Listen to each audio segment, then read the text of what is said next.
Hey, it's Homework Help Week 2, Day 1, and let's get started. By the way, there's two newer and trickier problems today, so make sure you're paying attention. First one says, renting a movie from a Redbox costs $1.29 each night, plus a one-time fee of 50 cents. How much would it cost to rent a movie for 3 nights and for 10 nights? So there's actually two answers that you have to give for this one, so I'm going to kind of make a table over here. So 3 nights and then 10 nights. So, here's the thing. There's two types of fees in here. There's a fee that is a one-time fee. The one-time fee is 50 cents. That means you only pay it once. Then there's a reoccurring fee. That's a fee that you pay over and over, and that's $1.29 each night. So, here's what we got to do. Let's start with 3 nights. First off, if you were solving this, you would have to pay $1.29 for each of those 3 nights, which would be $1.29 times 3 nights. But then you have that 50-cent one-time fee. You only have to pay that once. So plus 50 cents. So what you first would do is you want to figure out this. You have to figure out 3 times $1.29. And if you do 3 times $1.29, you can do that on a calculator, you get 387. So your 3 days is 387. But then you have that one-time fee. So then you have to add 50 cents. And if you do that, you get $4.37. So for 3 nights, it's $4.37. So let's talk about 10 nights.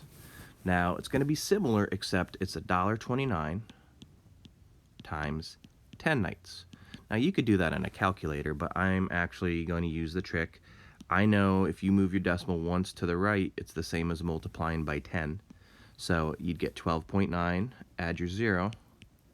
It's $12.90 for 10 nights. But don't forget that one-time fee. So your $12.90 plus 50 cents. And again, you could do that on a calculator, but sometimes doing it on paper is quicker. It would cost you $13.40. So your two answers are $4.37 for 3 nights and $13.40 for 10 nights. All right, told you that one was a little tricky. Now the next one says to find the area of the figure below. Now this is where we're starting to do some figures that are complex figures. They're actually made by 2. So you kind of have 2 options here. We're going to split this into 2 chunks. One way you can split it is right here, and you'd have a rectangle and another rectangle. Or you can split it right here. You'd have a rectangle and another rectangle or square. Doesn't matter which, but one of them should be easier than the other. So I am going to split it right here. And I'm going to find the area of those 2 rectangles, and then I'm going to add those up to get my total area. So I'm going to label it rectangle 1, rectangle 2, and I'll make sure I add those 2 numbers up at the end to get my answer, which will be right there. So let's start with rectangle 1, which I'm going to shade yellow, and rectangle 2, which I'll shade pink. All right, so starting with rectangle 1. It's just a rectangle, so I just have to do length times width. 6 times 7 is 42. So rectangle 1 has an area of 42. I'm not going to write my units yet. I'll wait till the end when I'll write square feet. Now rectangle 2 is in pink. So if you look here, you have 5 times 10, which is 50. And then to get your final answer, you add those up, and you should have 92 square feet.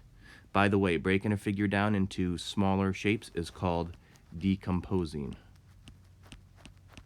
So we decomposed that figure into 2 rectangles and added them up. All right, I hoped this helped, and if you have any other questions, make sure you ask me in class. Thanks.